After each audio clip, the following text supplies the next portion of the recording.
or five after. So I think Sally will join if she can, but I think if nobody has any objections, I think we could get started. Sounds good. All right. All right, so I've got the agenda on the side here. Our first item is citizen comments or concerns. This is mainly for Jim. Jim, you got anything? No, we're good. Okay. None. The next thing is the approve the agenda. So Richard had pointed out two things to add, which I have added on my own agenda that'll become the minutes. The two things to add were the Efficiency Vermont grants and air filter workshop. I think with Matt Sharp, just kind of Right. we'll just talk through that, schedule that, or at least figure out when we can be available for that. And then the other thing was the Bristol Energy Storage Facility project site walkthrough, which I was actually unable to attend yesterday, but I still think it's worth talking about because um, even though we didn't do it this time, now that I have their contact info, I can maybe see if maybe next spring we can get the energy committee to just take a walk up there and take a look at it. So I've added those two things to the agenda. They'll be on the minutes. Does anybody have anything else for the agenda? No? All right.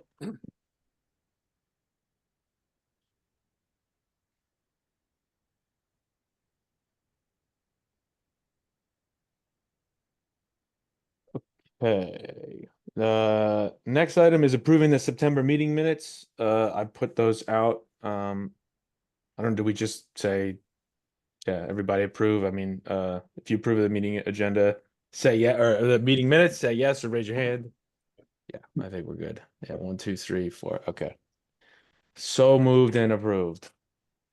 Approving my own meeting minutes. Okay. Now the administrative stuff is out of the way, we can do the fun stuff. So today with us we have Ken Bauer from SolarFlect, who has been, I think he had talked to Sally, I think, about what SolarFlect is and what they do, and so Ken, I don't know if you have a presentation or if you just wanted to talk. We could just do roundtable style. That's fine too, but I'll turn it over to you now. Thank you. Thanks so much, folks. Yeah, I'll do both, Ben. Certainly treat it as a round table and interrupt and stop me at any point. But I also have a presentation. One, because it's easier to look at and pretty pictures than it is to look at a talking head, so to speak. But I really appreciate, a couple goals for us or for me tonight would be. I'll just wait till Sally joins us here. Hi, Sally. Hi, so Uh, sorry. You're fine. I was literally just beginning, so you're perfectly timing. Great. Um, uh, I was just introducing some possible objectives for tonight, and of course, any that you all have with this. One is just to share what we're doing, share the technology, and then two is to get a reaction, questions, challenges to that, and then three maybe to see if there are some applications or some, you all represent a lot of collective wisdom and experience. So we are looking for champions and early adopters and all of that. So those are sort of the things that I would hope to at least cover. And I have about 19 slides here. Hopefully, we can have a conversation as we go along, but I think they do give sort of the arc of the story, so to speak. I'm gonna press share here and hopefully it comes up. Can you all see that? I could see it, Yes. yes. Mhm. Terrific. Now it's full screen. So here we are. I actually think about this as thinking differently about two paradigms. One is that we are slowly, but surely, and then more rapidly shifting as a society to electric vehicles. And then the second paradigm shift that we are really thinking about is how to charge all of these electric vehicles. So our idea really is borrowing on that Apple slogan of thinking differently about EV charging.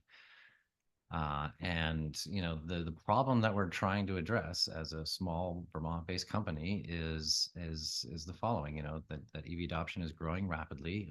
Even here in Vermont, I think The EV fleet grew by 8% last year, and EV charging is really a problem. There's a lot of deserts, there's a lot of deficits, there's a lot of lack of access, particularly for rural communities, for communities that are less well off. And then, a lot of our infrastructure just isn't ready for lots and lots of new EVs to be plugged in. And then the dirty secret to EVs is that right now they're being powered by fossil fuels, right? Anything that is a new marginal demand on our energy supply in Vermont is going to be met by methane and coal, because you can't get more hydro from Hydro-Quebec if you suddenly turn up, your demand. And then finally, there's the reality that more and more employees are driving EVs and they want to eliminate their range anxiety. So we're trying to hit all of those squarely with our new offering. So this is really just to give you a quick picture of EV fleet growth. There's the extreme of Norway where 80+% of new vehicles are EVs, but you can see China, Germany, and we're at the beginning of that curve, but we are surely on that hockey stick curve towards more and more EV adoption. So municipalities, employers, utilities are just beginning to grapple with the dimensions of this challenge. Here's another way to think about it, is the growth for EVs in workplaces, and the facilities manager there, sort of depicted by this guy with a headache. They have to begin to think about, how are we going to provide EV charging to all of those employees? Where are we going to put it? Where are we going to extend the electrical infrastructure? Where are we going to dig up the parking lot, et cetera? So this is we've been speaking to facilities managers, CFOs, sustainability directors for the past year and a half, and they're seeing this on the horizon. It may not feel urgent just yet, but they are seeing it, both from their staff, and then also if you're talking about students at schools or nurses at hospitals, et cetera. And this is part of sort of all of us adjusting our paradigms in terms of how we drive. I drive right now still an internal combustion engine. And I haven't spent a lot of time charging electric vehicles, but 80% of it happens at home overnight. And then there is an important 20% that needs to be addressed. So right now, there's a lot of federal funding going into public charging, super fast charging. We've seen a lot of NEVI funds going to places in Vermont and New Hampshire. But then there's this 15% of where workplace charging happens. And this is the niche that we're really aiming towards, for long duration, commuter-based parking where we can charge electric vehicles and hybrids. Many of you may know us or have heard of us. We've been around for 15 years, but 12 years of installing our patented trackers. It's a dual axis tracker that follows the sun, has a patented technology that supports the weight of the solar array with cables rather than framing it. So it's lightweight, it's elegant, it's sleek, it's scaled for households and institutions. There you see. And we've adopted the same tried and true technology that we've been installing now for these electric vehicle chargers. And this is the product, the offering. So it's the exact same tracker, but we've taken the foundation out of the ground and put it right on squarely on the lines of the parking lot. So it doesn't take any additional parking space. It sits right on the parking lot lines. You can also sit it 4 in a row. You could do it that way because the charging cords are long enough. There's a couple of remarkable things about this. It is off grid. So we are not digging, we're not trenching. There's no permitting in terms of connecting to the grid. You don't need a master electrician.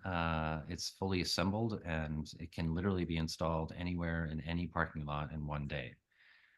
Compare that, if you begin to think about what it means to install a traditional EV charger, and you begin to see the difference in how rapid and scalable this is. So it's a mobile solar asset. And you can also think about it as the EV charger plus the fuel for 25 more years. So it's not just the EV charger. You know, when you either purchase this or lease this, you're getting the whole machine and then all of the fuel.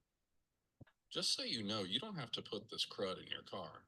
100% clean, off-grid EV charging is here, and it installs faster than you can get a call back from your power company. All right, just that was real quick, 20-second, but that's the first charger that we installed at Dartmouth College. We've recently installed 2 at Middlebury College, one at Marble Works in Middlebury. This month we're moving into Keene, New Hampshire at the Cheshire Medical Center. So we're beginning to sort of pick off these key sectors into schools and institutions like that, hospitals. And we've been talking to a lot of municipalities. And there's a number of potential areas where we'd love to grow, but we're in that very much in that startup phase of we're introducing a brand new idea to the world, and the world is going to catch up to us. So now getting a little bit into the numbers here, the data on this. You see it's a pretty good representation of what the charger looks like on the parking lot there. So there are 4 level 2 chargers, and if there's 1 car parked, 1 car gets all of it. If there's 4 cars, it's divided evenly between 4 cars. The annual production of this machine is 40,000 miles, or sorry, so it's 10,000 miles a year per vehicle. Yeah, so it's 40,000 miles total. You can also think about that as 10,000 kilowatt hours. So if you shave the weekend and the holidays for your average employee, then you're talking about for each parking spot, you're generating about 7,500 miles per vehicle. And that is more than enough to eliminate anything like range anxiety. We're taking data on the Dartmouth drivers, and their average commute is about 3,500 miles. And the ones who are parking at this EV charger are getting about 7,500 miles of miles. So Ken, I have a question. Please, great. Hi. So if I understand this correctly, so there are 4 chargers, but the power that's coming only solely from the solar collector, correct? Correct. Yeah. So we've made Okay. a principal decision not to put a battery in between the panels and the cars. And there's 2 reasons for that. One is that the car batteries are far, far bigger than anything that we could mount on the tracker.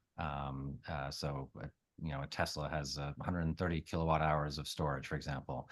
And we have a battery that is behind one of those boxes, but that battery is used, and it's 10 kilowatt hours, and it's used strictly to regulate the flow of energy from the panels into the batteries, so that there's a steady stream. But it's not for charging the cars. And the reason is because the battery is, there's no reason to put a small battery in between it to a large battery, because we'll be filling a very large container with a small container, right? If you get the metaphor. And the other reason that would radically increase the cost if we put a bunch of batteries on there. And what we're trying to do is offer something that's really low cost, and I'll get into those numbers. But a battery would really up the price a lot and not provide a lot of storage. So that's a great question, though, David. And a follow-up question is that Please. you mentioned that if 4 cars are there, or 1 car is there, or 2 cars are there, Mhm. that varies your amount of charge you're getting per hour. Yeah, exactly. And how does that compare to a normal level 2 charger? That, I don't know, what is it? Well, so yeah, it will provide, so if there are 4 vehicles, and let's say it's a cloudy January day at 3 p.m., right? It's going to provide a minimum level of charge, or it won't provide a charge at all.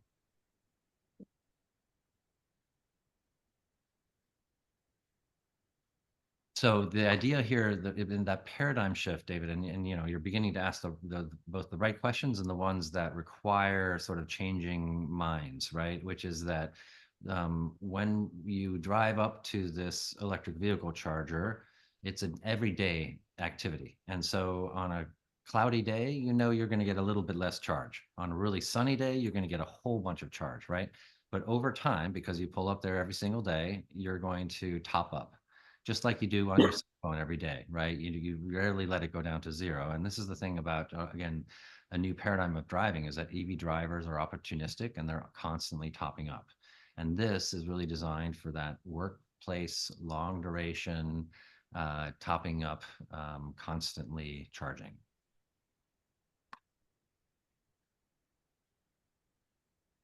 And so it's not, one thing that is immediately to point out is that it's not a replacement for traditional EV charging, right? You're still going to need that 24/7 EV charging. You're going to need that rapid charging on the highway. This is really about what do you do when, the first four electric vehicles are easy to charge if you're a corporation, but what about when you have 100 employees driving electric vehicles, right? Do you want to have to build out that infrastructure with utility tied charging? Instead, what you can do is take all of those employees off that demand for the traditional charger and put them on these solar EV chargers. And you're not paying the utility anymore for that energy. And it's clean power. This, I think, is an important graph. I'm still, getting used to how EV charging and driving happens, but that red line represents normal gas car behavior in terms of how we fill up, how we drive. So we'll go for about 2 weeks and let the tank go down to almost zero. And then we know that there's a gas station, every 5 minutes in most of America, and we'll go there and fill up and go on our way. The green line represents EV drivers, and they keep their batteries between 50 and 80%. And so they're constantly, as they say, sipping or topping off as they go along. So they're going to take advantage of any charging that's available to them. This is a good example too of that idea of EV drivers SIP. Just like we will charge in our phones for 10 or minutes or an hour, EV drivers will plug in wherever they get a chance to, and particularly if it's provided in a convenient parking spot. So this is sort of a diagram of this idea of being able to easily scale up the solar EV charger. As you see, it doesn't take any additional parking spots, but again, you don't have to dig or trench or install any extra infrastructure. We'll plonk it right down on the middle of that parking lines, and the next day you'll have another EV charger. So that replicability, that scalability is something that we hope really begins to appeal to larger and larger corporations. Oftentimes folks in New England are asking about snow. How does this thing handle snow? Number one, both our residential and these trackers, they stow vertically at night. So they don't accumulate snow and ice at night. They're also pitched steeply in the wintertime. So they're sloughing off snow constantly, and then it moves every 2 minutes. So unlike let's say a solar pagoda or a car cover. In the wintertime, those tend to get covered with snow, and they keep the snow and the ice on them for long periods of time. A tracker doesn't have that. It's also moving the snow, if there is any accumulating, in a circular pattern, so it's not all dumping in one place. When you think about the plow drivers or the people who have to clear the parking spots. That example picture that you see right there is from Dartmouth just after a snowstorm, and they'll have to do a little bit of clearing, right where the chargers are, but otherwise it's like a lamppost effectively. So these are some of the institutions and corporations that have leased the solar EV tracker. I didn't actually mention Hypertherm there. So they have almost 2,000 employees. This year they're going to install, well, we've already installed 2, but they're adding a third one this year for, so right now 30 employees are first come, first serve using the 2 EV chargers that they have. And there's about 30 drivers at Hypertherm who are sharing these 8 spots for the EV charger. Ken, how does that work? Yeah, and this is also, Richard, getting to the question of how do you monetize this, or how do you pay for it? Yes. Yeah. And so there are a number of models already out there, and there's going to be more models in the future. As I was mentioning, this is not designed as a retail option, right? So pay as immediately as you go, right? Because on a cloudy day in January, if you pull up to it for 20 minutes, you're not going to get a lot of charge, right? And so somebody who pays swipes and says, "Oh, there's their credit card, and they want to get a charge," we need to manage those expectations. It's not a retail solution, right? Instead, it's a solution, as we were talking about, either for a corporation or a large entity that has employees who are driving a fleet of electric vehicles. And so Dartmouth, as the first example, 4 of their employees won the lottery. So there were 80 people interested in getting these 4 parking spots. 4 won the lottery, and Dartmouth is providing those spots and that charging for free right now. They intend to then phase into subsidizing half of the cost, and then the employee pays for half the cost of the charging, right? That's one model. Hypertherm, as we said, has right now 30 employees. They all have swipe cards, and first come, first serve, they have access to free charging at one of their facilities. Middlebury College just installed 2. Those are for staff there, and they're also fully subsidizing those right now. They anticipate as demand increases, they will shift to a hybrid subsidizing model. So those are some of the pay models that are out there right now, Richard, for this. In terms of the logistics of it, it's an off-the-shelf commercial level 2 charger, and it has a card reader, and we just issue a card, and whoever has that card can plug into the EV charger.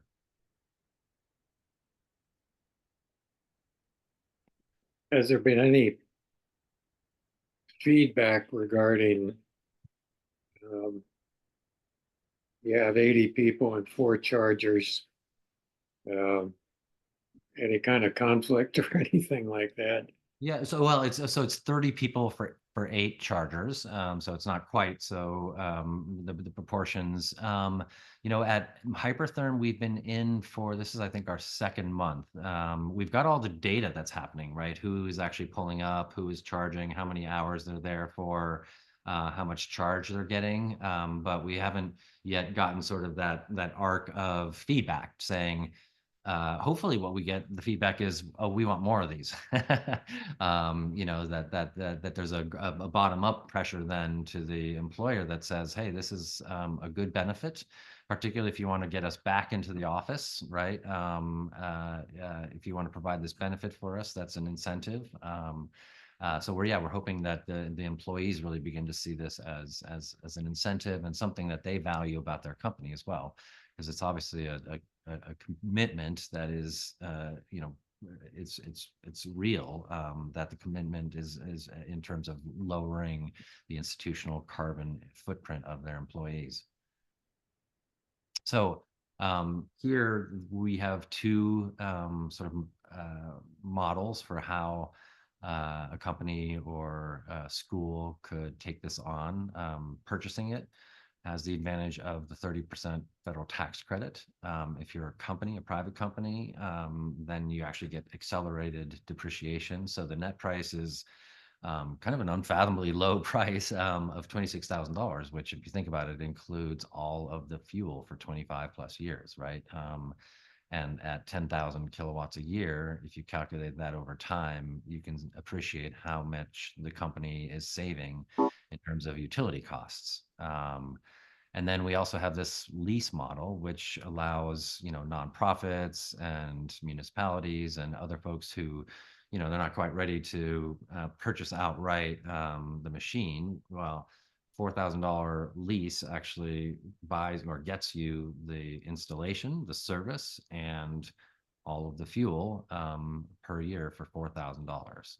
So The other model that we're trying out just now at Alice Peck Day Hospital in Lebanon is they will lease us uh, parking spots for $1, and then we will go to their employees, to their staff, and whoever wants to have a parking spot will then do a direct pay to us as the leasing agent. So a couple of different models out there, but the one that I think is particularly relevant to municipalities is the $4,000 annual lease. And I think I communicated with Sally about this as well, that happens to match literally coincidentally the amount of funds that are available through the MERP grant, the Municipal Energy Resilience Program, which has actually been an approved use of that funds by the administrator. So that's one of the things we're sort of sussing out the landscape for. Is this something that that municipalities could actually take advantage of?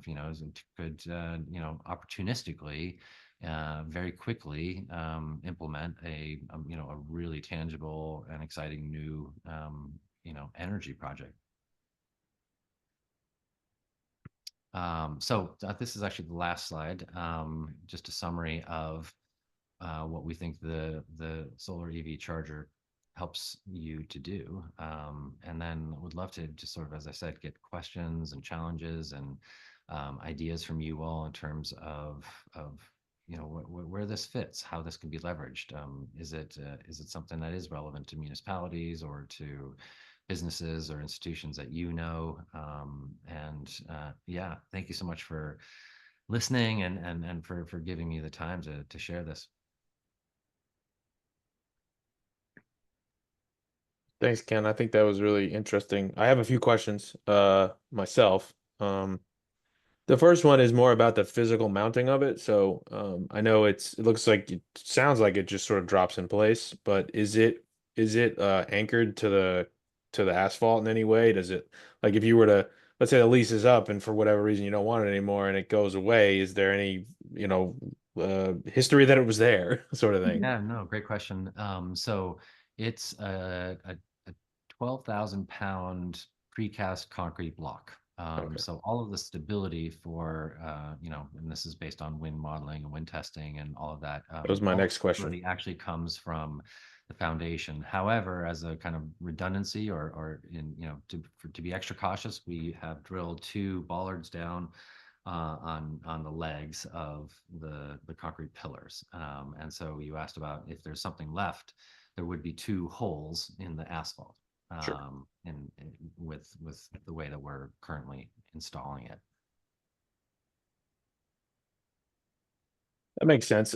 Yeah, my other question was just about the wind. I know you talked about snow load, and that's important. I mean, Yeah. I know at least where I live in Bristol, I'm like right down the bottom of the mountains. In the last couple of years, we've had some pretty like 65, 70 mile an hour wind gusts at my house. Now, I don't live up in the village, but just curious, is there a wind rating, or I know if it kind of is vertical like that, if you hit it in the wrong way, I don't know. I mean, I'm sure you've done modeling on that though. Yes. So this is a demonstration of the Dartmouth tracker stowing horizontally in Oh, anytime it goes 20 miles an hour, higher than 20 miles an hour. It's hard to see there. I don't know if you can see but there's an anemometer built into the right upper corner of the okay. tracker. It Yeah. also is connected to the internet, so it's monitoring weather conditions. So anytime it goes above 20 miles an hour, it stows horizontally to protect itself. We don't want it to be buffeting in the wind like a kite. And then it will prop upright again when the wind is normal speed. The thing itself, this is generation 7.0 of our tracker. We have reinforced all of the bits that we've actually just gone through a pretty rigorous testing process with a Danish wind firm, and they are testing it out at 125 miles an hour. The previous rating was 105 miles an hour. So we're not quite ready for the hurricane in terms of being along the coast within 20 miles, but it's a very robust machine. Okay. If you are leasing the machine, I would assume if it is affected by the wind in a way that requires some kind of repair, is that covered within the lease? Yes, exactly. So the lease covers service and installations, service and maintenance, which is a great deal. So if I'm thinking of a couple of scenarios. Uh, One is a park and ride, Yes. but and the other is in Bristol. The high school parking lot has a lot of wide open space. We have even talked to the town manager about approaching the high school about establishing a park and ride there as well. So it might be a combination of things. Is this something that um, that kind of facility would work out? Random people coming in and accessing it. Yes. So, you could just have an open, open pipe, so to speak, and people could pull up to it like that. Uh, there, in that case, you would offer it, I guess, for free, all right? Because there'd be no way I mean, there's in the future, as I said, there may be an option to pay as you go, right? But again, it's going to be people who understand what the charging they're going to get, right? So it's really about managing those expectations. Yes, you can have it just as an open sort of pipe, so to speak, and just be fueling any vehicle, but we think that those park and ride situations, those tend to be people who are going there, habitually, right? And those would be good drivers for us to target, right? Because they're always going to be parking and pulling up and then charging their electric vehicles, and that's a great time to be charging during the day, right? Another, you can think about then that niche of who parks places during the day. So as an example, golf courses, right? Somebody parks there for 4 hours during the day and they could charge their electric vehicle. Retirement homes, there's a whole bunch of niches that we think that you could have that long duration daytime charging. For the school, I would think maybe it would probably maybe work as like the school staff. Like because you can manage it that way. The school is the ultimate user of it, right? And then they can, like Correct. I think you mentioned, they can distribute the access, as they determine. Yeah. Yeah. So yeah, they could have, 8 staff members who have electric vehicles, first come, first serve. What's great about our product is we can put it anywhere in the parking lot, right? You don't have to put it right next to the building. You don't have to put it, you can put it by the tennis court or wherever there's open area, right? And then those folks, they pull up and every day they're going to charge. And one thing we think about that is that this also addresses an equity question, right? So right now, if you think about a hospital, the surgeons get to pull up right next to the hospital, charge their fancy Tesla cars, and they get the charging for free. What about the nurses and the staff? Typically they're parking out in the farthest parking lot, right? And they don't get charging for their EVs and their hybrids, right? So this is really for us, it's a question of making electric vehicle charging more widely available, giving more access. So the school example, Ben, is a great one because we can now provide charging for school staff members. That's a concrete benefit that the school can and the town can provide for its staff. And you can put that thing anywhere in the parking lot. So my daughter is a music teacher in Manchester, Vermont, and the school investigated the possibility of installing EV chargers for the staff. The union opposed it because it would only benefit those with EVs. Yep. So I don't know how you deal with some of these things. Do you have any thoughts on that? Well, so it's a great question, Richard, and we've had that come up from the very first tracker. At Dartmouth, there was the question of, well, only 4 people won the lottery, right? So only 4 people got that benefit, and specifically the type of person who got that benefit was an EV driver, right? Yeah. And likewise, the example that you're giving at The school, the union, is trying to equitably distribute benefits to its members, to all of its staff members. So part of it is simply, I think, a matter of the times. They're going to catch up. So that question of, well, there's only, quote, an elite few who are driving electric vehicles, that's going to change. More and more of your staff, more and more of your population is going to be driving EVs. So it will become more and more an equal need, right? More and more school staff will need electric vehicle or hybrid charging. So right now, I understand, and I'm not surprised by the stance of the union. And one way you can address that actually is with this solar chargers. At least the benefit that is being provided here, number one, it's clean. It's actually, environmentally positive. Number two, the school, nothing additional is being taken out of the school budget, right? For continuing utility costs, for example, right? Once you lease that thing or once you buy it, it's providing those miles, and it's only providing as much as the sun provides, right? And so I think there's a lot less of that perhaps perception of unequal benefit, right? Well, those people who are charging their EVs with a solar EV charger, they're just getting it from the sun, right?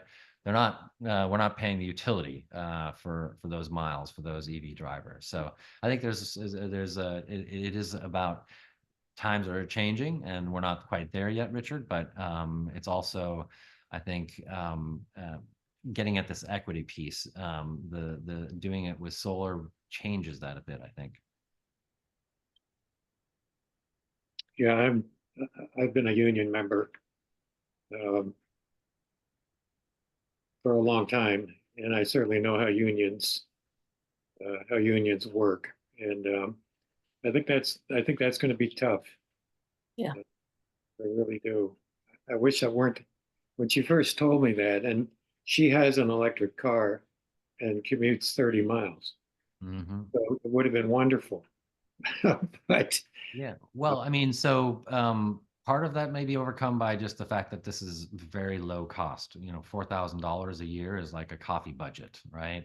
For a school or something like that. So, in terms of that question of the distribution of the pie, right? This is actually a very tiny piece that, again, is not costing any additional money. It's not taking any additional money out of a school budget over time, especially because of inflation, et cetera. Yeah, so that's, and the idea that you can put it out anywhere for any member of the staff, I think, is also getting at that equity question, like that hospital scenario where you have the surgeon and the nurses and the staff, quite a different levels of hierarchy. And how do we make that more equal in terms of access to EV and hybrid charging?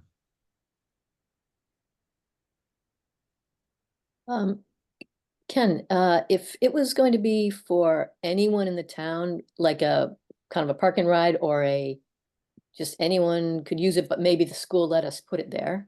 Mhm. But the school didn't want to have to put any money into it because we have such strong opinions about that right now, school budgets and everything. What other way can you imagine people paying for it? People coming and paying for it? I mean, Sure. Yeah. I mean, so number one, it's the lease would be $4,000, right? So that hopefully it's not an item on that you have to go through the capital budget or a whole review process, et cetera.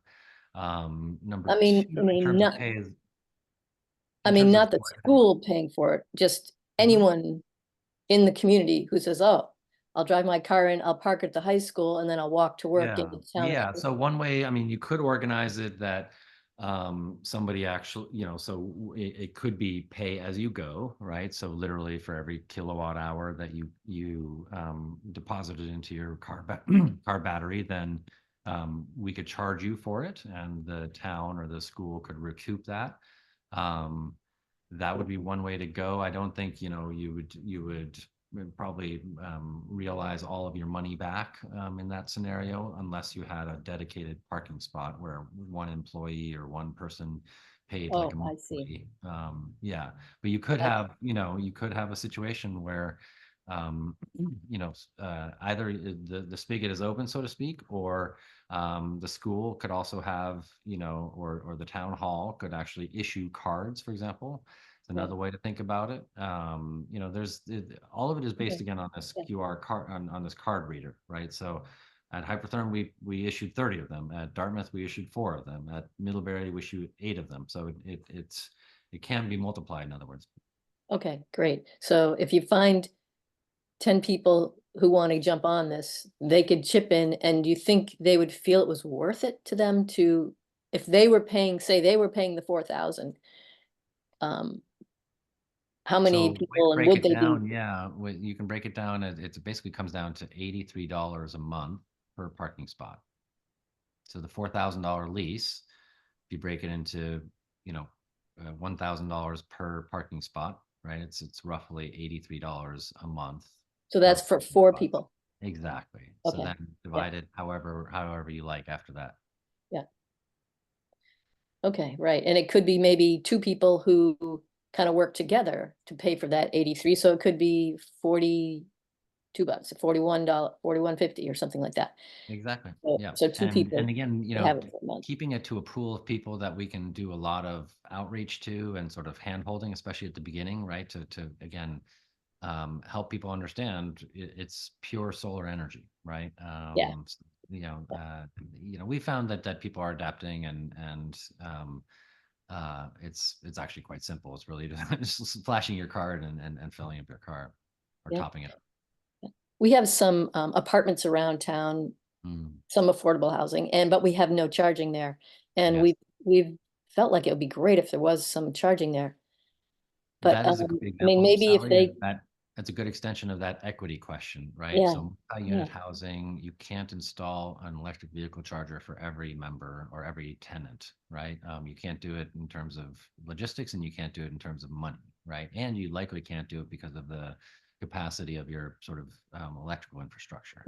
So how are you going to provide any electric vehicle charging for those people? Well, you know, if you have a community of, let's say, 30 units, and you have a solar EV charger, again, you could have that first come, first serve basis, but 30 people could hold cards, or however many people have EVs.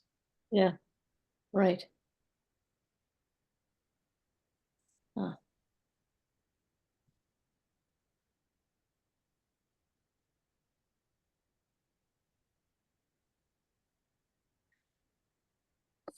What other questions do we have for?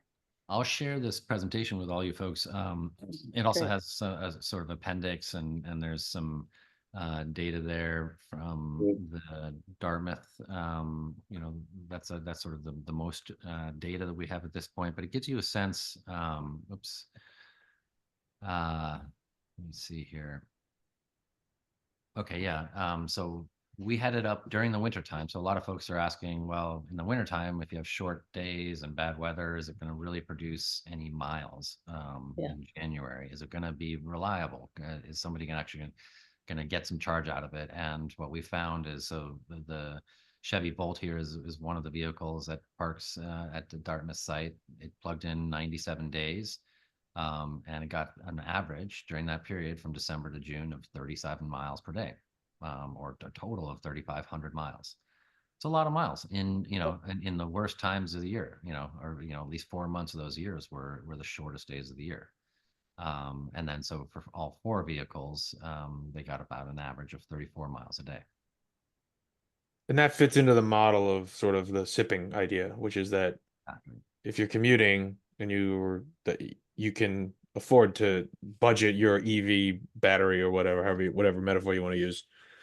Exactly. And Yeah. that So I mean, doesn't, that's, if you're topping up every day with Yeah. again with 40 miles, that really should eliminate most commuters' anxiety. right. Yeah.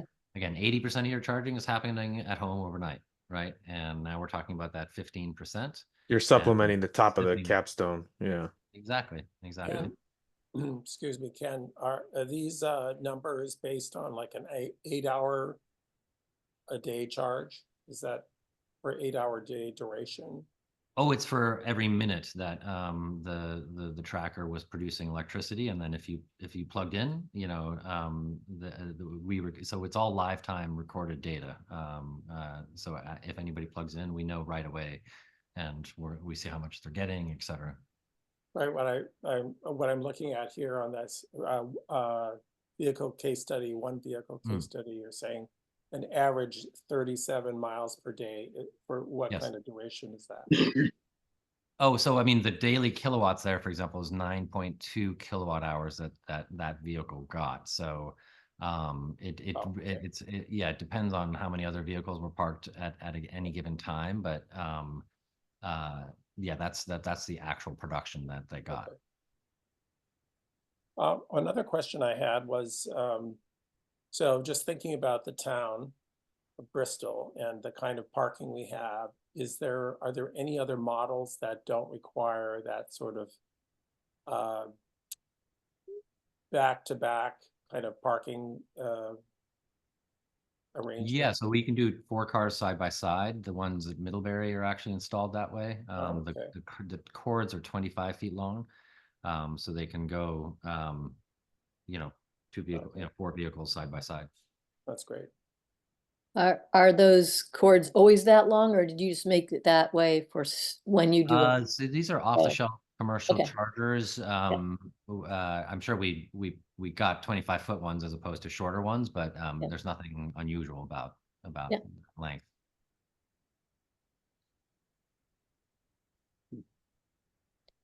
And do they have a way to easily keep them out of the way so that if someone wasn't there, no one's gonna drive over them or something like that? Yeah, you know, there's different models of that. Either you coil it up or there's something retractable. Right now, we have one of the coil ones Yeah. because if you add retracting machinery, you know, those parts that can break. Yeah. So right now, that's another reason, Sally. Good question of why it's probably better to have a reliable sort of pool of people parking at a site rather than your random person pulling up, because then they Yeah. know how to take care of it. They know how to stow it. They know how to plug it Yeah. in.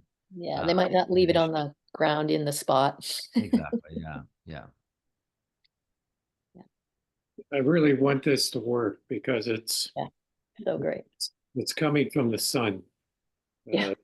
It's a huge advantage. And I could see it over at the firehouse somehow, um, Yeah, right. where it would have probably a kind of a dedicated population. Um, Oh, that's interesting. We'd have to talk to some people over there, that's for sure.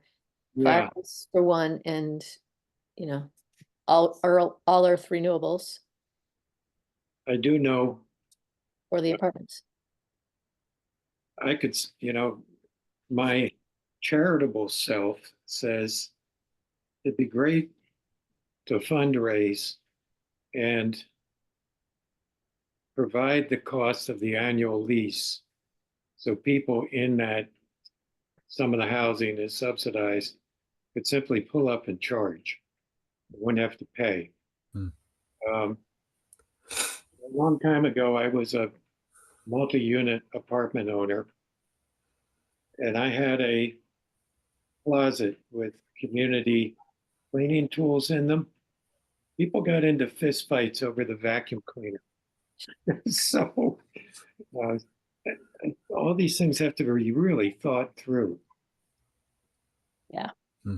And I'm just thinking about the people that I know that live there. I don't think any of them have EVs, do they? That's what I was thinking too. Yeah, I mean, a lot of those people are living there. They're on, they're getting food from the food shelf. They're paying what they can. Their housing is subsidized. So I just don't know about that. Yeah. And kind of thinking about the residential setup, I know in the dead of winter, oftentimes I'll be leaving home in the dark and coming home in the dark. So it just seems like a good portion of the year there's not an opportunity for cars to use this to charge. So you're saying if the residents of a place like that had access to it, they would only have access when it's dark. Possibly.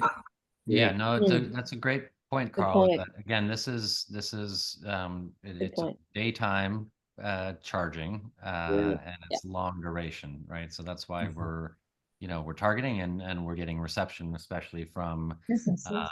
companies and institutions that have daytime employees, right? The example of a multi-unit housing where folks are driving to work during the day. That may not be the best place to put a solar EV charger. By contrast, a retirement community, right, where folks are not, spending a big part of their day away from the community, and there could be a large number of people. And if you think about these subdivided or gated communities, they had built electric infrastructure that is not ready for electrifying everything. They're not ready for every single house in that subdivision to put mini split heat pumps. They're not ready for every single house in that subdivision to put in EV chargers, right? So in a way, it's going to become a push question, right? That if you want EV charging, you're actually going to need to find alternative means to power it, right? And so that again is something that we can actually provide. So I agree with you, Allison. There may not you want to go to a place where there is a minimum number of people driving EVs and hybrids, right? So Hypertherm was a good example. They have 2,000 employees. They had over 30 EV drivers, right? So they can justify, oh, we can provide this for our employees, and a fair number of them will benefit from this benefit from this, incentive that we're providing. Yeah.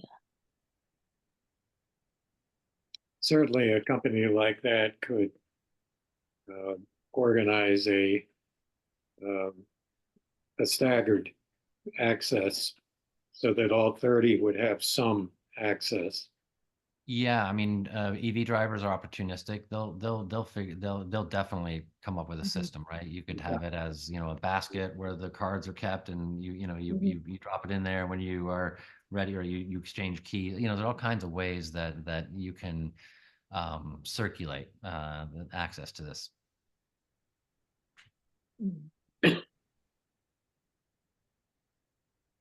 It seems like putting out to the community or to people we think might be interested in hosting it or something is being able to say something like this kind of,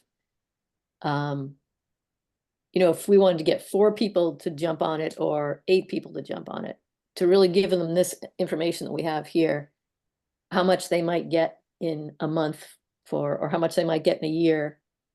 And does that seem worth it to them? And would they want to just kick in and do it or something like that, Yeah, Sally, you're thinking, I mean, that is creative thinking. You could, take $2,000 of the MERP funding and ask a commercial land owner, that has tenants, commercial corporate tenants, and say, hey, why don't you folks put up 2,000 of it? And now we have, in one day, we can install an electric vehicle charger, right? That's a real difference, right? If you all try to put this together and try to install a traditional EV charger, it's going to take 18 months, tens of thousands of dollars, permitting, trenching, and all of that. And at the end of 18 months, you may not have the budget for all of that. Whereas you can do this, and in one day have this thing installed with MERP funding and maybe a private public hybrid. Yeah. I think all earth renewables might be a good option, for us to approach to see if they might be interested, because I think of anyone, they might be a really good The choice. founders, the founder of All Earth and our founder have very similar, interesting stories. They're both Vermont born and bred, and both happened on the tracker technology, and it's different designs, and they're well-made machines in both cases. And it would be really exciting to imagine, tracker technology being in their parking lot, and I would assume that more of their employees are driving EVs and hybrids, and they may even have fleet vehicles as well. It seems like I heard from someone, I don't know if anyone looked into it. Do they already have their own chargers there right now?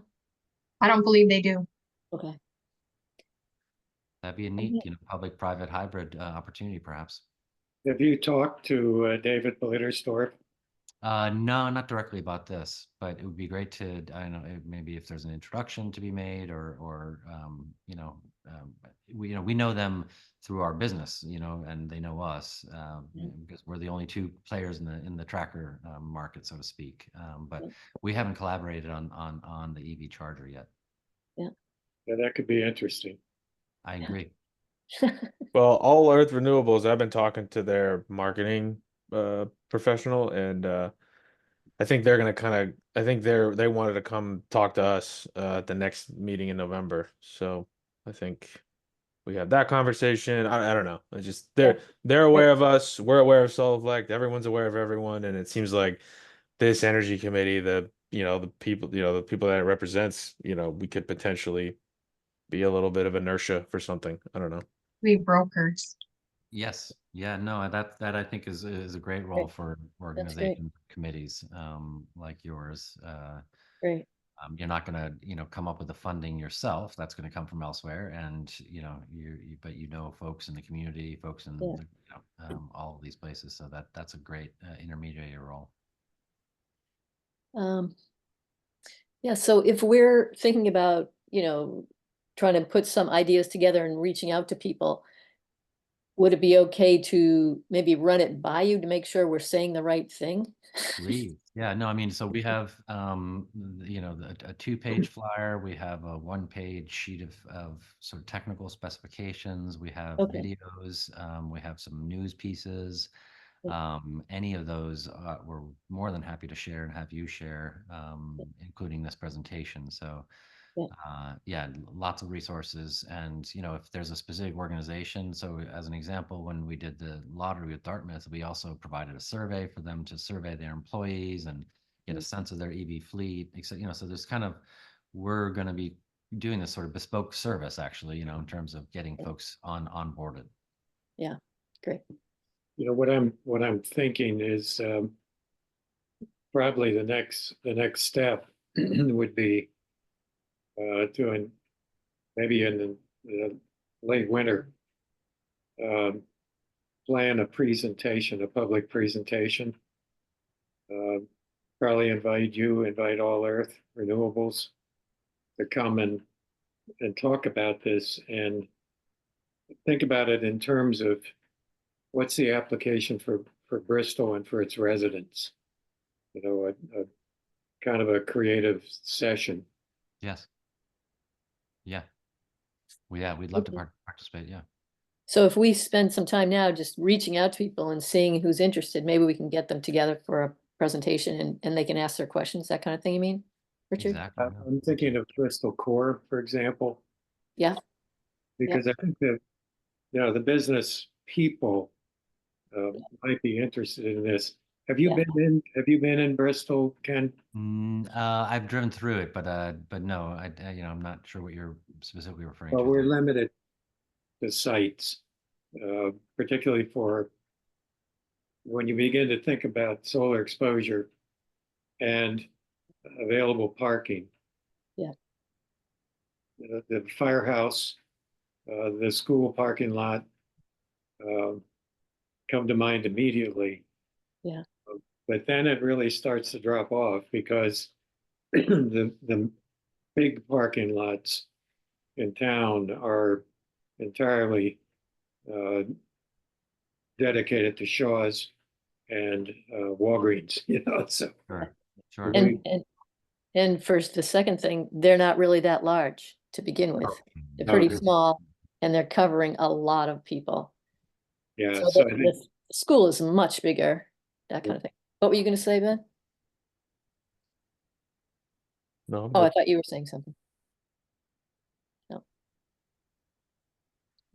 Well, I think you've given us a lot to think about, and I think we should say, maybe I would recommend as a committee that we, after the holidays, plan a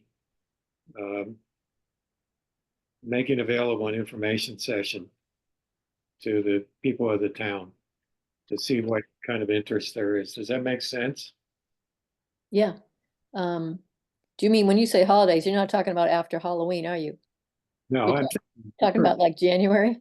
first of the year. Yeah.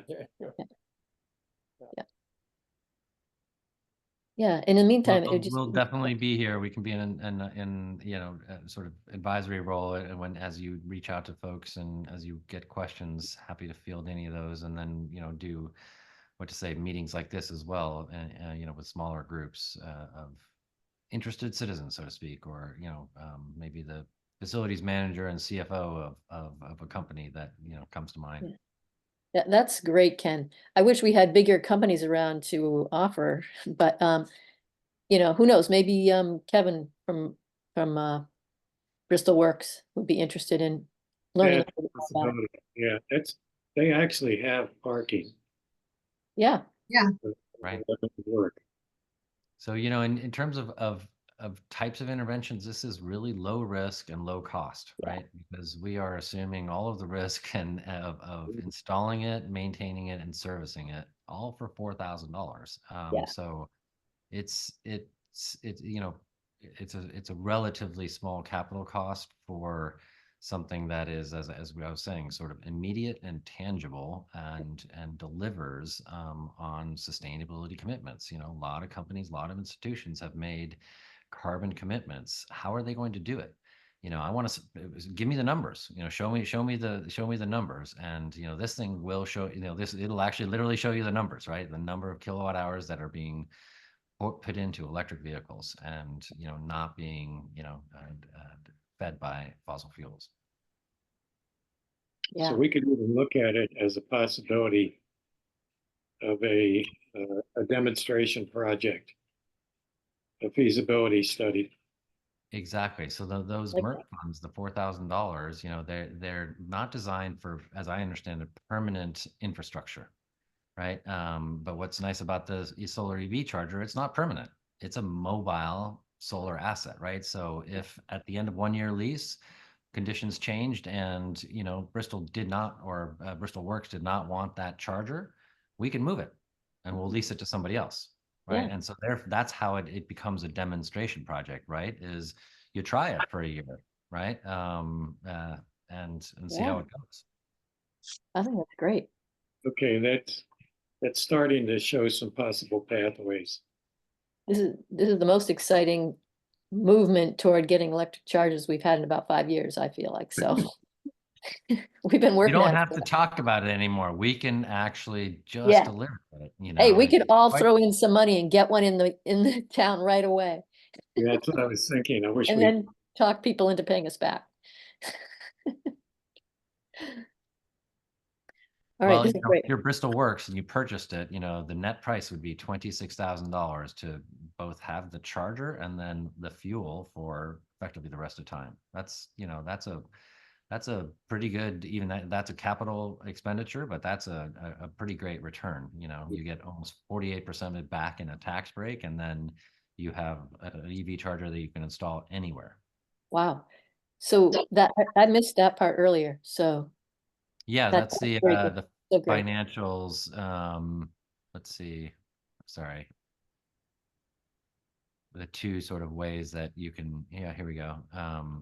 So the purchase Oh, yeah, model, right. $50,000, you get 30% back. That's both if you're a nonprofit or a municipality or something like that. And then if you're a private business, you get the accelerated depreciation. So your net price is $26,000. And that is good for how long? That's it. So is that, I mean, However so long it lasts. yeah, however long it lasts. Yeah. So, you know, the panels are warranted by the manufacturer for 25 years. And there is, with that, we do have a service fee.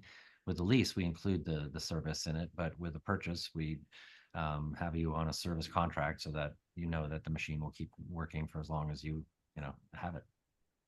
But just $300 for the annual service fee. That's it. Sounds great. Thank you so much.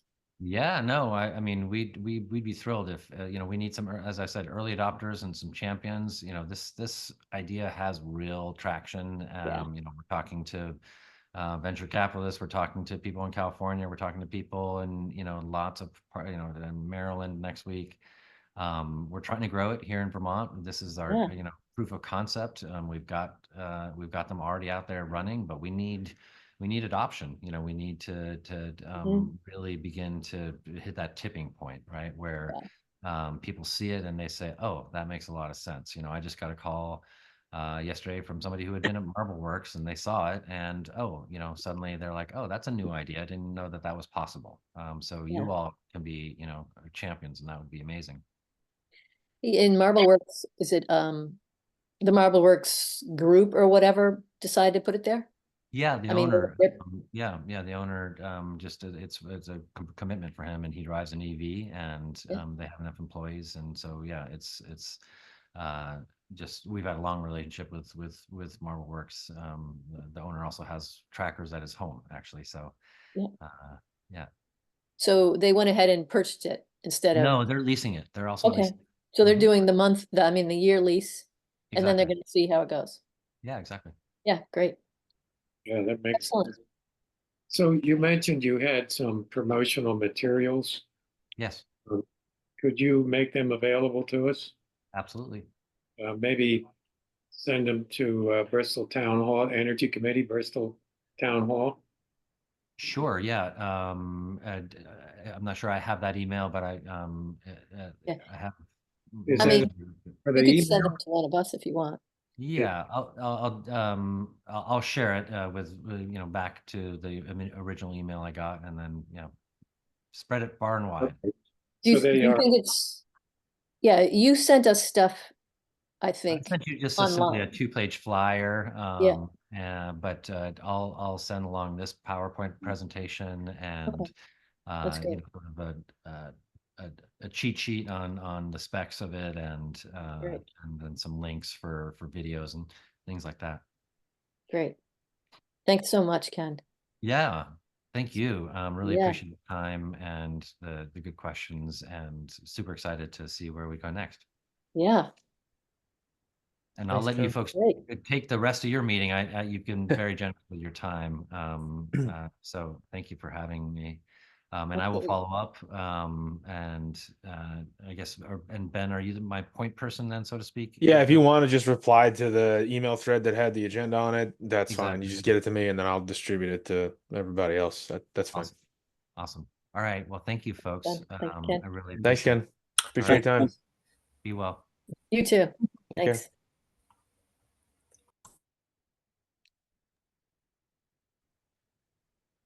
All right. Well, that was great. I Yeah, found that that was to be great. fascinating. Yeah, it's, boy, we've had such a headache trying to do this EV thing for years. Yeah. And who maybe is, we just needed to wait until this more flexible possibility came along. who's the principal at Bristol Works? Who is, Kevin I Harper. can't remember his Uh, name. Kevin, Harper. Kevin Kevin, Harper. Kevin Harper, yeah. So I think that's a really good idea, actually. I think Yeah. he would do it. I mean, they got doctors and dentists that work there. Like there's oh yeah, there's got to be if anywhere in Bristol that's not the school has a potential for it to be like this sort of like use case feasibility angle. yeah, I don't think there's a better place for it than Bristol Works. I can't think of one. yeah. I'd be glad to connect with Kevin. I've known him for years, so I Good. could That have a would be awesome. conversation with him. Yeah. okay. Great. All right. So that was our first agenda item. But the next few, I think it looks like a lot, but I think we can probably get through it pretty quick. So the next agenda item is number 5, which is an update on the EV chargers. I don't know if there has been an update on that grant funding. I haven't heard anything. Done. Yeah, okay. No update. I gotta follow up with Ian. Every time I see him, I ask him about it, and he goes, "Yeah, we haven't heard yet." So Yeah. I'll put a bug in his ear again. It's not, Items. it's not his ear that needs the bug. Well, right. Yeah, that's true. That's true. Okay, the next item is an update on MERP and any post MERP activities. I honestly don't know where we're at with MERP. I think we submitted the application was submitted, right? It was submitted, and Allison and I were in the last meeting, and we talked about the deadlines coming. I'm sorry, the last select board meeting, and we talked about the deadlines, and that's coming up on Monday. We're supposed to hear on Monday, and hopefully we get good news. And then there's Allison probably knows this better than I. There's like maybe like within 2 weeks or something, we need to, the town has to sign the agreement for the money, to get the money if we are selected, so. Right. Yeah, so I think it's next, I don't know if it's actually Monday, they said the week of the 21st, so it's sometime Oh, next week. okay, I thought I had it down as that day, okay. And I think the agreement has to be signed by November 29th. So I would suggest that if we find out, like we find out next week, we should probably either way, we should get on the agenda for the next select board meeting and just present to them and tell them, you know, the good news, hopefully. And you know, get the agreement in their hands so that they have plenty of time to review it, and then, you know, maybe go back next time and get their, you know, get it from them. So Also, just as a footnote, Madison Shropshire, who is from the Addison County Regional Planning. Regional Planning Commission, she's left her position, and we got another person's name for that's gonna that we're gonna be working with if we do get the grant, and there's some follow-up stuff. Yeah, that's Mike Winslow, I believe. Unless Yeah. a new one comes on, or maybe he's interim, I'm not sure. Well, I'm not sure, I don't remember the name, but they're going to be hiring a replacement for Maddie. Okay, so Mike is just kind of covering in the meantime. Yeah. Yeah, that's a real loss. Yeah, I'll say. Boy. I Yeah, wonder if she's going to Switzerland. I don't know. I think I don't know. she's going to New Zealand, isn't she's she? going to New Zealand. Is she Yeah. really? Yeah. Good for her. I told her she didn't have to go that far to get away from the merm. Yeah.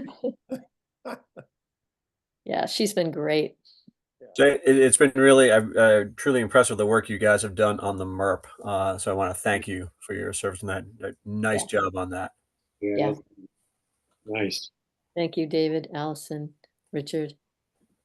David and Allison really picked it up and ran with it. So Yeah, that's great.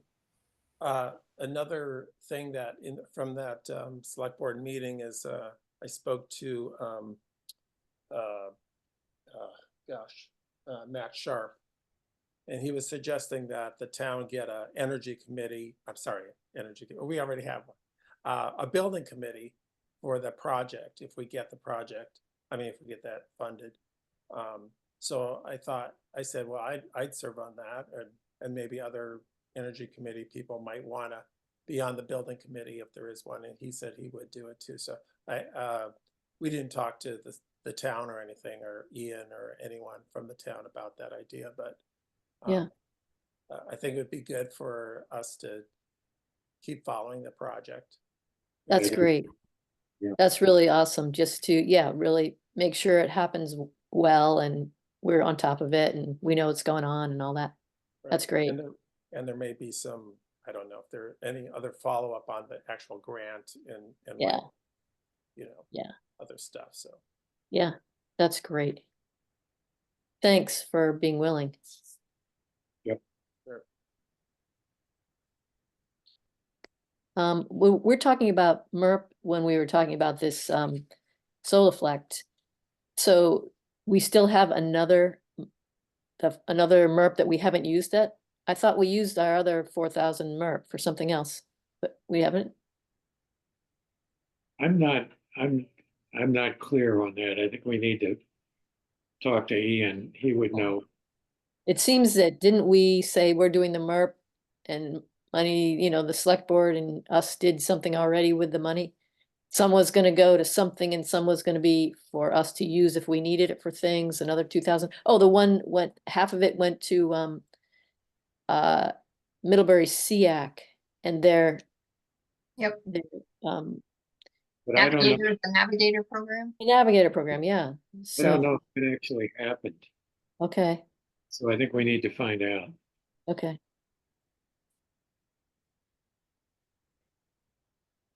Um. And how do we find out that? Who would be like Valerie, you think? That'd be a good start. Okay, I'll do that. Mm. And Navigator project, right? And if the money's available, um, originally it could be used for promoting activity in this area, having meetings and preparing materials and Yeah. that. So we might want to use that for some information sessions or something of that nature, if we could get it. Instead of Solaflect? I'm skeptical that we would even be able Yeah, to manage a lease, but it seems to me that Bristol Works would be ideal. okay, we'll talk to Ian about that. But I don't know, that's just my thinking.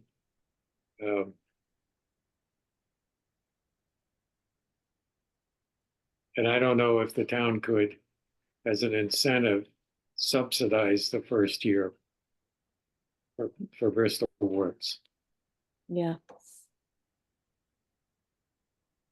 Let's not offer it yet, because I think Yeah. people might do it. yeah, let's try to find other Keep ways. that in our back pocket. Yeah, In our back Yeah. pocket. But I like the idea, Richard's idea of like having the money for like public information sessions and maybe publications or something that we might be doing in the future for public education. I think it would be nice to have some Yeah. money to do that if we could, if not. yeah. One of the really good public education things we did was that thing we had over in Howden Hall, downstairs Howden. What is that group that does the, Beep, yeah, Sleep, yeah. the, What is Well, that? we're planning, what is it? it's on the Yeah.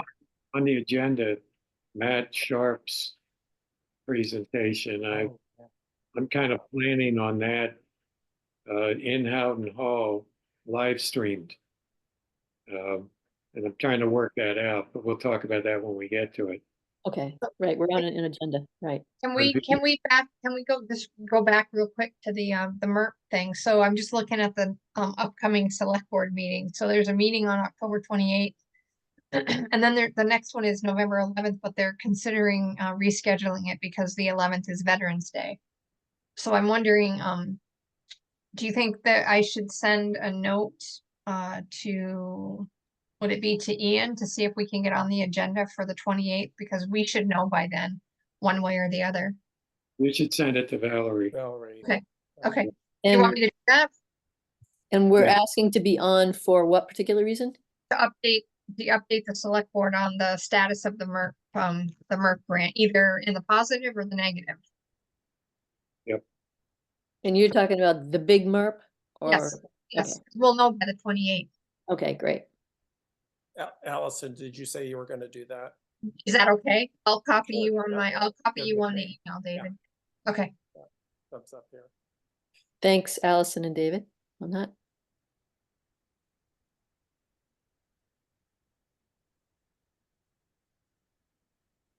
Is that it for MERP? I I think think it might be. You All can right. do that horse. Yeah. The next one, this is just a placeholder because I know we had talked about it at the last meeting.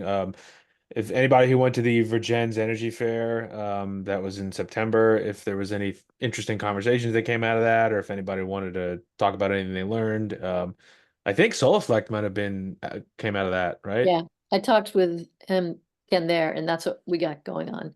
That was one of the most exciting conversations I had there, but I had a lot of really good conversations.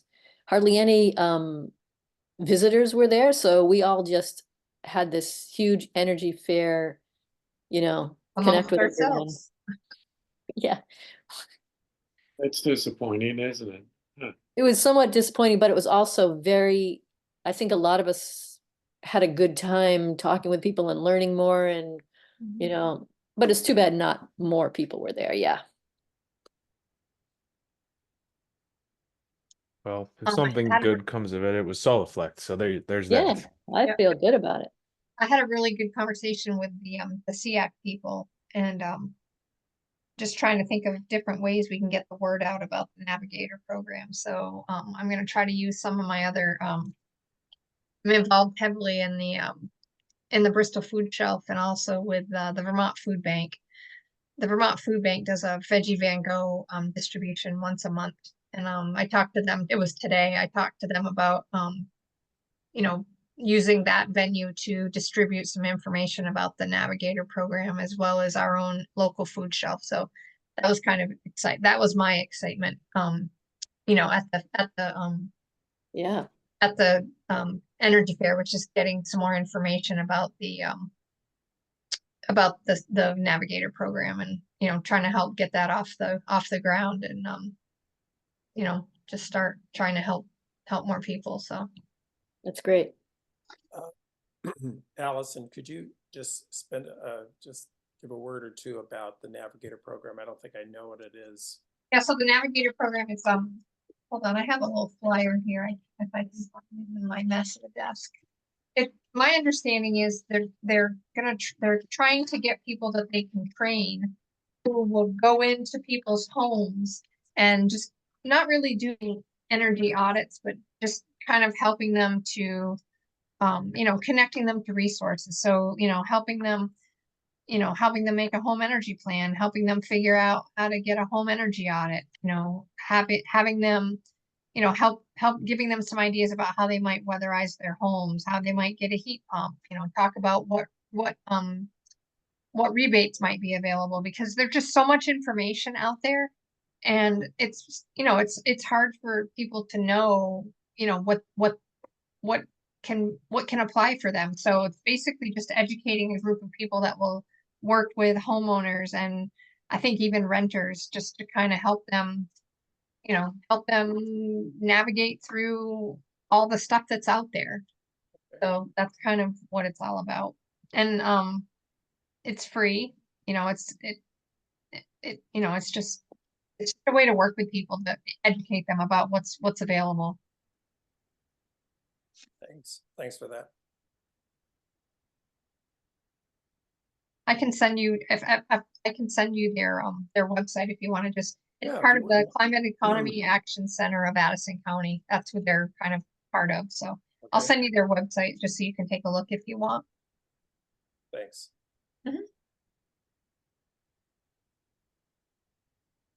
Okay, next agenda item is this is just a placeholder really for me for when I go to write the little blurb for the town plan, the town meeting report for the energy committee, but the last 2 weeks of the or was it three? I don't even remember now.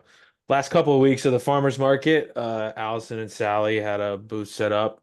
So just kind of distributing materials from Button Up and just wanted to shout them out for doing that and to see if how it went the last couple of weeks. Do you think we should do it next year? I mean, just kind of what was your experience, either Allison or Sally? I think we should do it, but I don't feel like we didn't. I mean, I mean, we maybe talked to 20 people the whole 2 weeks. I just think I don't know if people are just burned out on all that stuff, but I think we just have to keep putting it out there, you know? I'm wondering if there were less people because it was the end of the season and it was Yeah. colder, a little colder and stuff like that. So maybe doing it a little earlier would be Or helpful. maybe, yeah, maybe we do it, maybe we could do it like once a month, you know, do it, you know, in the beginning, you know, just do it once a month throughout the summer. It's just really hard to talk to people about buttoning up their homes when it's 90 degrees, you know? Yeah, yeah. Yeah. It's true. I think it'd be good if we had a few more things going on at well, actually, if we had already had a plan for workshops or something in the fall, then we'd have more to talk about too. Yeah, because we kind of threw it together at the last minute, like, oh, we should do this. So yeah, so maybe next, you know, early, maybe in the winter or the spring, we just need to be more mindful about, you know, like you say, getting a couple more activities together and we could talk more about those. I think that would be Yeah, things lined up for the fall, like we didn't do the EV thing you know, an EV event and different things like that. Maybe we'd have more, maybe we could get a few more, like if we had the thing we're thinking about doing with Matt, which we're not sure exactly what it is, but it would be great to have really been able to talk about that and get people signed up and get them all jazzed. So I think we just need to be a little more organized next year, and then we'll be able to get people on board more, and like even window dressers or something, you know. If we're doing it. Yeah, it's a good idea. Okay. Well, I think it was a worthwhile thing, and I thought it was a great idea. So I think that Yeah. was good. That was Yeah. good. It felt good to be out there available, even if we didn't have a lot to talk about, really. Right. Okay, agenda item 9 is, this is one I admittedly will admit I lost track of. The bylaws for the select board. I do not know where that stands right now. I think the last update from my notes was we had incorporated comments from Ian, from Jim, from maybe David as well, I think. And I think there is a master copy of it floating around somewhere, but I just don't know if the current iteration of it has gotten to the select board for them to consider. No, it hasn't. And I have that master copy and it's really ready to go. If it's your will, if you approve, I could send it to Valerie to be distributed to the select board. And then it could go on the agenda when they're able to do it. And we could get that off our plate. Yeah, Do it. sounds Okay. good. Yeah, I think it probably dovetails nicely with updating them on the MERP as well on the 28th. Yeah, it depends on what they're, Yeah, what their priorities are, of course. Yeah. yeah, Yeah. right.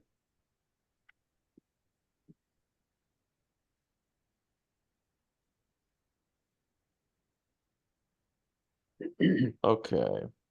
And then the last two items here, 10 and 11, which are not on anybody's agenda but mine, which I'm looking at over here. They're the two added ones. The first one is the workshop with Matt. I think Richard, you had some ideas on how to do that or how we can make it happen. You want to just keep talking Yeah, about that? I was hoping we could schedule it next week.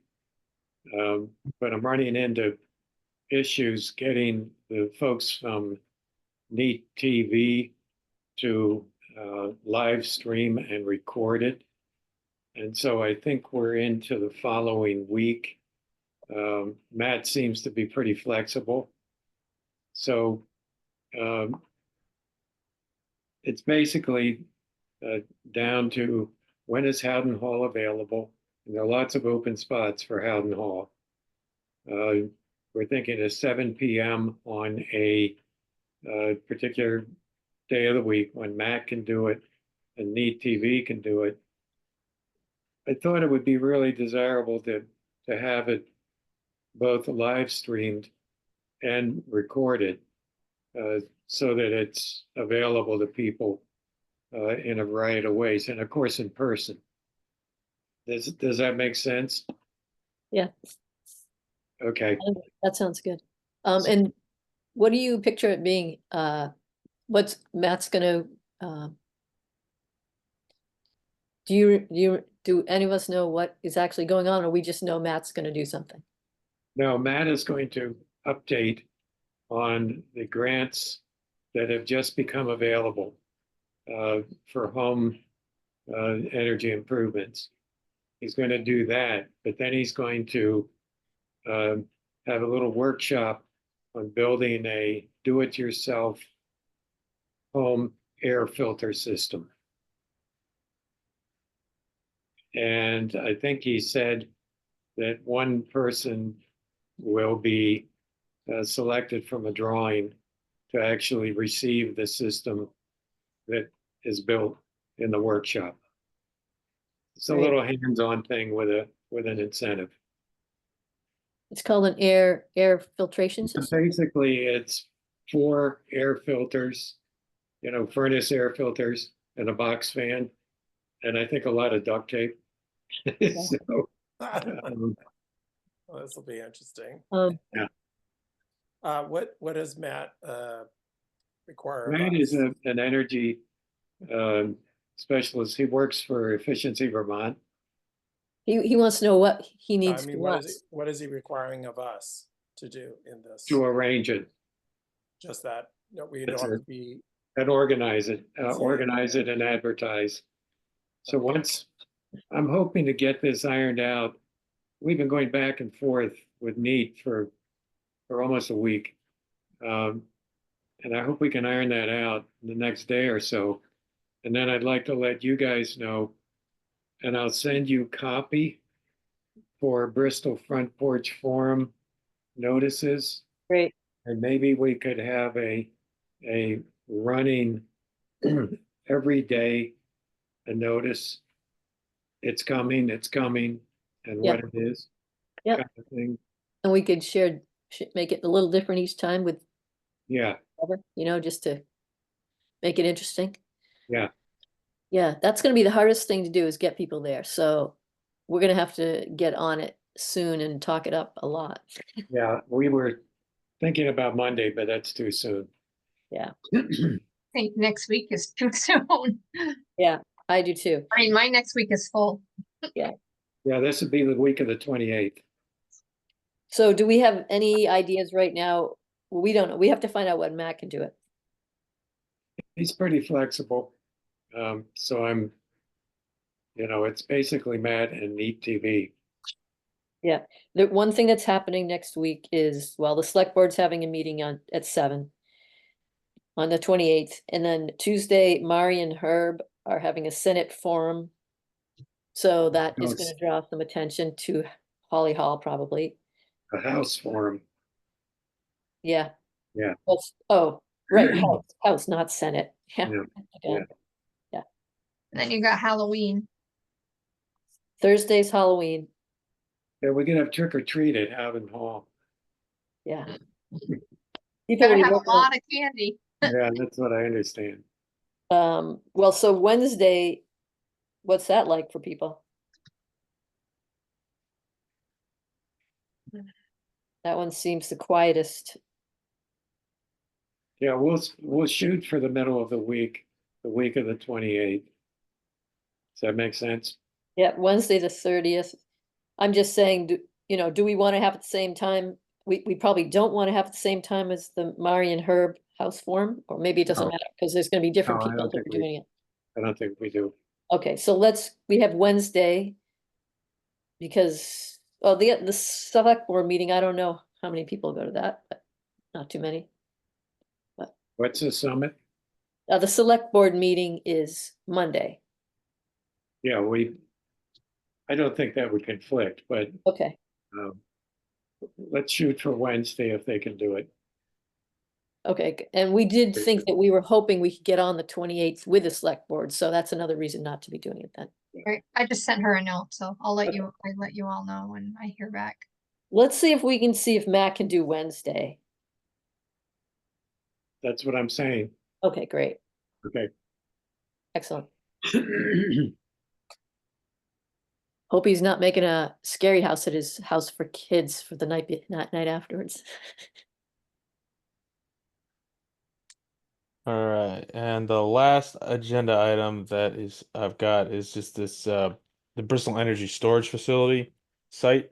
So I had never heard of this until before Richard had sent out a note to all of us about potentially attending. I guess the PUC required a tour for the public for this project to be closed out as they receive its certificate of public good.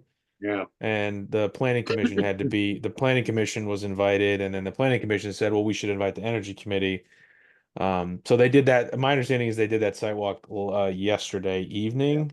I wasn't able to make it. I don't think Richard was either, but No. I think it's good to know that it exists, number one, and it's good to know who the point of contact is, which I have now, because I do still think it would be helpful and interesting for us to go see it. Anybody, and I can imagine that they wouldn't mind, taking us around there. I'm thinking in the spring or something, maybe we Yeah. can try to organize something when the weather's a little bit better and the Yeah. daylight's a little bit better and more convenient. So. Yeah, Mustafa seemed very agreeable. Yeah. Yeah, that's what I thought too. Um, I really wanted to do that, but I had another meeting. Also, they scared the heck out of me when I looked at the directions. it's crazy up. You don't want to be walking up there when someone's driving down or Well, anything. I don't want to be driving up there, and No. they said Yeah. you need a four-wheel drive Oh, yeah. vehicle. Yeah. I've gone up there a lot. I've spent a lot of time up there walking and cross-country skiing for the past couple of years. So Wow. I know the area well, and it's a scary little road. Well, maybe we'll drop in by hot air balloon. Yeah. Okay, I think that's it for the agenda unless anybody has anything else. Sounds great. Thank you so much. Good to I'll type see up the you. meeting minutes and send them out to everybody. And we'll be on the lookout for the meeting on the 30th. And Allison and David, if you guys find out about MERP, if you find out about MERP next week, just let it fly. I'm very anxious. I think we're all very Yeah. anxious. So Yeah. yeah, it'd be good to know that. Yeah. Yeah, put up some white smoke. Yeah. Yeah, really. Yeah. Okay. Sounds Good to good. see All you. right. Thanks, Great to everybody. see you Thanks, all. everyone. Bye. Thanks Good for, night. Bye, Carl. thanks for doing it all on the notes and everything, Ben. Yeah. Yeah, great meeting, Ben. Thank you. Thanks, Sally. Night, for everybody. getting, All right, see ya. All right, bye. Bye-bye. Yeah.